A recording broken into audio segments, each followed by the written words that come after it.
Sweet షాప్‌లో దొరికే పప్పు చెకోడీలను ఎలా తయారు చేసుకోవాలో ఈజీగా ఇంట్లోనే తయారు చేసుకోవచ్చండి. చాలా అంటే చాలా బాగొస్తాయి. ప్రాసెస్‌లోకైతే వెళ్ళిపోదాము. ముందుగా మనం పచ్చిశనగ పప్పుని మనం చ 4 గంటల ముందు నానబెట్టి పెట్టుకోవాలన్నమాట. వీడియోలో చూపించిన విధంగా.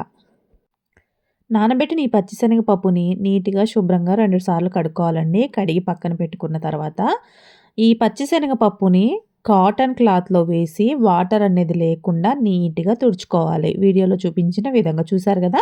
కాటన్ క్లాత్ మీద వేసుకొని వాటర్ లేకుండా శనగ బద్దలకి నీట్‌గా తుడుచుకొని, మొత్తాన్ని నీట్‌గా తుడుచుకొని పక్కనైతే ఉంచుకోవాలండి. వీడియోలో చూపించిన విధంగా చేయండి. ఎందుకు అంటే మనం వాటర్ ఉందనుకోండి, మనం శనగ బద్దలు నూనెలో వేసినప్పుడు పేలే అవకాశం ఉంటుందనమాట.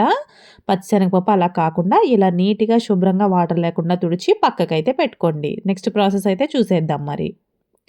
ముందుగా నాన్ స్టిక్ ప్యాన్ తీసుకుంటున్నాను నేనిక్కడ. అలాగే ఈ బౌల్ అయితే తీసుకుంటున్నాననమాట. ఈ బౌల్‌తో ఒక బౌల్ వాటర్ వేసుకోండి. ఒక బౌల్ వాటర్‌నైతే వేసుకోవాలండి. అలాగే ఒక హాఫ్ బౌల్ కూడా వాటర్‌ని వేసుకోండి. ఒక హాఫ్ బౌలు సగానికి, గిన్నె సగానికి వాటర్ అయితే వేసుకోండి. ఇక్కడ మనం 1:30 బౌలు వాటర్ అయితే వేసుకున్నాము.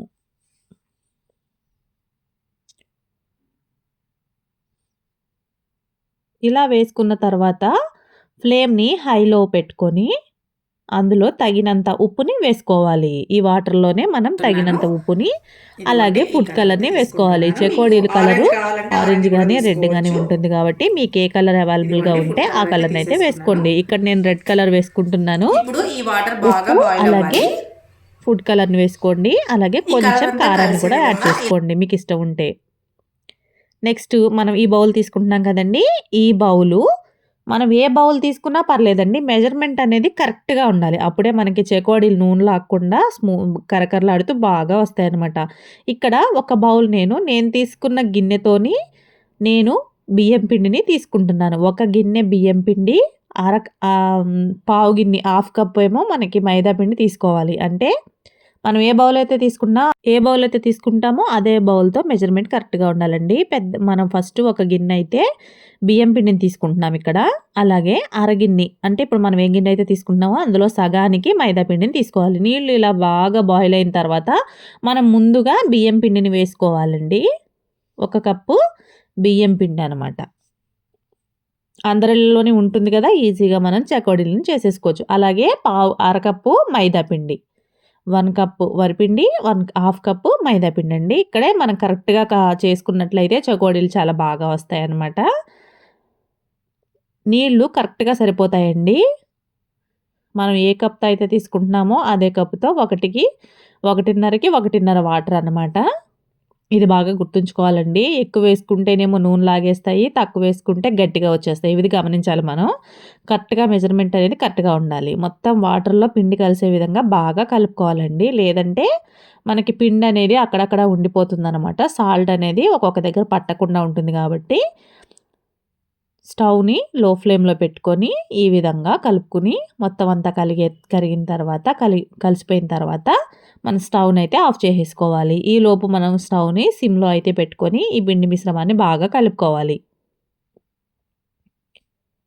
వీడియోలో చూపించిన విధంగా పిండి పైన తెల్ల తెల్లగా కనబడుతుంది కదండీ! అలా లేకుండా ఈ వాటర్‌లో కలిసిపోయే విధంగా గరిటెతో బాగా కలుపుకోండి. చెయ్యి మాత్రం పెట్టకండి. వేడి ఎక్కువగా ఉంటుంది కదా!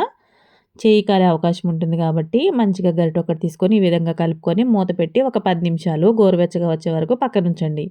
10 నిమిషాల తర్వాత మనకి వేడి తట్టుకోగలం అనే స్టేజ్‌కొచ్చేదాకా పిండిని పక్కకుంచిన తర్వాత గరిటెకున్న పిండినంతా రిమూవ్ చేసేసుకొని ఈ పిండిని చేత్తో కలుపుకోవాలండి. అంటే మనం వేడి తట్టుకునే విధంగా వేడి ఉంటే సరిపోతుందనమాట. ఇలా మొత్తాన్ని పిండి మిశ్రమాన్ని బాగా మెత్తగా, స్మూత్‌గా వచ్చే విధంగా కలుపుకోవాలి. ఇక్కడ మనం ఎటువంటి సోడాలు గానీ, ఎటువంటివి గానీ వేయట్లేదండి. మనం ఈ వేడి నీటిలో ఉక్కబెట్టడం వల్ల చెకోడీలనేది గుల్లగా వస్తాయన్నమాట. క్రిస్పీగా, గుల్లగా స్వీట్ షాప్‌లో దొరికే విధంగా మనం ఇంట్లోనే తయారు చేసుకోగలుగుతాము. వీడియోలో చూపించిన విధంగా పిండి ముద్దని బాగా మెత్తగా, స్మూత్‌గా కలుపుకోవాలండి. చూసారు గదా! ఎంత స్మూత్‌గా ఉందో పిండి. ఇలా మొత్తం బాగా కలుపుకున్న తర్వాత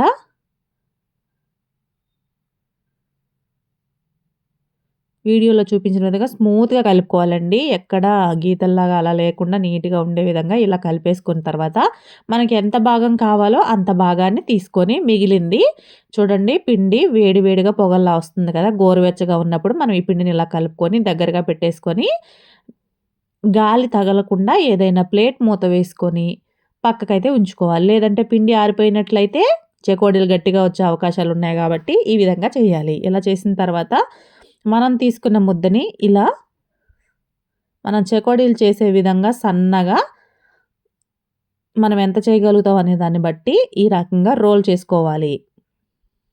చెకోడీలు మనం ఏ సైజ్ అనుకుంటున్నాము అనేది మరీ లావుగా చేసుకుంటే పిండి ఎక్కకుండా ఉంటుంది. సన్నగా చేసుకుంటే మాడిపోయినట్టు అవుతాయి. మీడియంగా మధ్యస్థంగా చేసుకోవాలి చూడండి. వీడియోలో చూపించిన విధంగా. మనం వేయించుకునే దగ్గర చెకోడీలు మంచిగా వస్తాయా లేదా అనేది తెలుస్తుంది. చేసే దగ్గర ఒకటి తెలుస్తుందండి. చేయడం ఎవరైనా చేస్తారు కానీ వేయించడంలో అటు ఇటు అయితే మనకి చెకోడీలు లోపల మెత్తగా ఉండే అవకాశం అయితే ఉంటుంది. చూడండి ఈ సైజ్ అయితే సరిపోతుంది. ఇలా వీడియోలో చూపించిన విధంగా శనగబద్దలను వేసుకొని, శనగపప్పును వేసుకొని ఇలా రోల్ చేసామనుకోండి కొంచెం గట్టిగా రోల్ చేయాలి. అప్పుడే బద్దలనేవి వాటికి పట్టుకొని ఉంటుందనమాట పిండికి. లేదంటే నూనెలో వేయంగానే సెపరేట్ అయిపోయే అవకాశం కూడా ఉంటుంది. ఇలా పట్టుకొని ఇలాగ మనం చూసారు కదా! పిండిని ఇలా ప్రెస్ చేసుకున్నట్లయితే మనకి రౌండ్‌గా చెకోడీ షేప్ అయితే తయారైపోతుంది. చూడండి ఎంత ఈజీగానో చెకోడీలు చేసుకోవడం. ఎక్కడైనా మీకు ఇలా ఊడిపోయిందనుకోండి ఇలా గట్టిగా ప్రెస్ చేసుకుంటే ఇవి ఇంక ఊడిపోయే అవకాశం అసలు ఉండదన్నమాట. చాలా బాగా ఈజీగా ఇంట్లో చేసేసుకోవచ్చు. ఇలా అన్నిటిని చేసుకొని ఒక ప్లేట్‌లో పక్కకు పెట్టుకున్న తర్వాత మనం ఆయిల్‌నైతే వేడి చేసుకోవాలి. వీడియోలో చూపించిన విధంగా ఒక 10, 20 అయినా చేసి పక్కకైతే పెట్టుకోండి. తర్వాత ఆయిల్ పెట్టుకుందాం. ఎందుకంటే లేదు అంటే వేయించే విధానంలో కూడా మనకి గుల్లగా వస్తాయా, గట్టిగా వస్తాయా, లేకుంటే ఏగకుండా వస్తాయా అనే తేడా అనేది ఈ వేయించే దాంట్లోనే తెలుస్తుందండి. మనం చెకోడీలు వేయించేటప్పుడు. హై ఫ్లేమ్‌లో పెట్టి వేయిస్తే గనక పైనంతా క్రిస్పీగా వచ్చేసి లోపలంతా మెత్తగా ఉండిపోతుంది. అందుకని లో ఫ్లేమ్‌లో పెట్టి జాగ్రత్తగా వేయించుకోవాలి. ఈ చెకోడీలకి బాగా గుర్తుంచుకోవాల్సిన విషయం వచ్చి నూనెలో వేయించేటప్పుడు చాలా జాగ్రత్తగా వేయించాలి. అంటే ఫ్లేమ్‌ని అడ్జస్ట్ చేసుకుంటూ మి లో ఫ్లేమ్‌లో పెట్టుకొని మంచిగా వేయించాలండి. ఇలా ఎక్కడైనా మీకు ఊడిపోయినట్టుగాని అనిపిస్తే ఇలా ఫింగర్‌తో మంచిగా నీట్‌గా పెట్టేసుకోవచ్చు. చూడండి ఇక్కడ నేను చేశాను గదా! ఎంత నీట్‌గా వచ్చినాయో. ఇప్పుడు మనం స్టవ్ ఆన్ చేసేసుకొని బాండీ పెట్టుకొని నూనెనైతే పెట్టేసుకుందాము. ఆల్రెడీ ఒక వాయికైతే మనం చేసాం కాబట్టి నేను ఆయిల్ కూడా స్టార్ట్ చేశాననమాట. స్టవ్ ఆన్ చేసేసి ఆయిల్ అయితే పెట్టుకున్నాను. ఇలా పక్కకు పెట్టేసుకున్నారనుకోండి ఒకటేసారి మనం బద్దల్ని అంటించేసుకొని ఇలా రింగ్స్‌లాగా చుట్టుకొని పక్కన పెట్టుకోవచ్చు. ఒకటేసారి ఇవి పిల్లలు కూడా చేస్తారు కాబట్టి పిల్లలున్న టైంలో చేసుకున్నారనుకోండి వాళ్ళు మీకు హెల్ప్ చేస్తారు. ఈజీగా వాళ్ళకి ఆట కింద ఉంటుంది. ప్లస్ మనకి పని కూడా అయిపోతుందనమాట తొందరగా. పిల్లలకేంటంటే ఇలా పిండి ముద్దల్ని ఇలా చేయటం చాలా ఇష్టం కాబట్టి వాళ్ళు కూడా మీకు హెల్ప్ చేసి పెడతారు. పెద్ద పిల్లలుంటే వాళ్ళకిలా చెప్పి మీరిలా చేసుకోండి తొందరగా అయిపోతుంది. వీడియోలో చూపించిన విధంగా చూడండి నేను పెద్దగా చేశాను కదా! ఈ బద్దలన్నీ వేసి శనగ బద్దలన్నీ వేసి ఇలా గట్టిగా రోల్ చేసినట్లయితే బద్దలనేది ఊడిపోకుండా నీట్‌గా ఉంటాయండి. తర్వాత ఇలా మనం అటాచ్ చేసేసుకోవచ్చు. ఇలా అన్నిటిని చేసుకొని పక్కనైతే పెట్టేసుకోవాలి.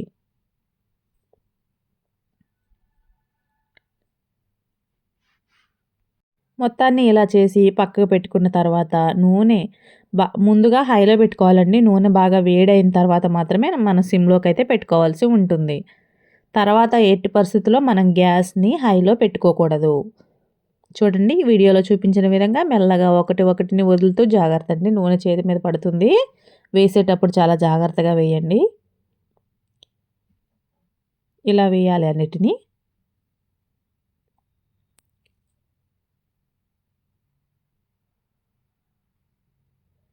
నూనె బాగా హీట్ అయింది కాబట్టి ముందుగా కొంచెం బాగా వేగుతాయి. తర్వాత మనం గ్యాస్‌ని కంపల్సరీ మర్చిపోకుండా సిమ్‌లో పెట్టుకోవాలి. ఇలా వేగుతాయండి. మనకి నూనె ఎప్పుడైతే నురుగ కింద వస్తుందో అప్పుడు మనకి బాగా వేగుతున్నట్టు అర్థం. వేసిన వెంటనే వీటిని కదపకూడదండి. కదపడం వల్ల ఏమవుతుందంటే విడిపోతాయన్నమాట. పచ్చిశనగ బద్దలైతే విడిపోయే అవకాశం ఉంటుంది. అలాగే మనకి చకోడీ కూడా సరిగ్గా వేగకుండా, కదిలించకుండా ఒక్క నిమిషం పాటు బాగా వేగిన తర్వాత మరో పక్కన టర్న్ చేసుకొని మంచిగా వేయించుకోవాలి. మనం ఎంత బాగా ప్రెస్ చేసినా శనగ బద్దలు అక్కడక్కడ బయటికి వెళ్తూనే ఉంటాయి. చూడండి ఇలా వేగిన తర్వాత ఒక్క నిమిషం పాటు వేగిన తర్వాత మనం ఒక్కొక్కటిగా వెనక్కి తిప్పుకొని కూడా వేయించుకోవాలి. నేనిక్కడ చపాతీని తిరగేసే దాంతోనైతే తిప్పుతున్నాను. అన్నిటిని కదపడం వల్ల పచ్చిశనగపప్పు అయితే విడిపోతుంది కాబట్టి ఇలా ఒకటొకటి జాగ్రత్తగా కదుపుతూ లో ఫ్లేమ్‌లో పెట్టుకొని వేస్తున్నాను. చూసారు గదా! ఇప్పుడు నూనె మనకి నురగ రావడం అనేది తగ్గింది. అంటే ఒక పక్క బానే వేగినాయి కాబట్టి మరో పక్క వేగడానికి కొంచెం టైం పడుతుంది. మనం చెకోడీలు చేసినప్పుడు ఎక్కువ టైం మనకు వేయించడానికే పడుతుంది కాబట్టి కొంచెం ఓపికగా వేయించుకోండి. కమ్మనైన చెకోడీలు రెడీ చేసుకోండి. చూసారు గదా! ఇప్పుడు మనకి చెకోడీలనేది వేగడం అయితే అయిపోయిందండి. మనకు నూనె అనేది నురగ రావడం ఆగిపోయిందంటే, మనం ఏ పిండి వంటలు చేసినా నూనె ఆగిపోయిందంటే అవి వేగిపోయాయని అర్థమండి. చూసారు గదా! ఇవి పర్ఫెక్ట్‌గా వేగాయి.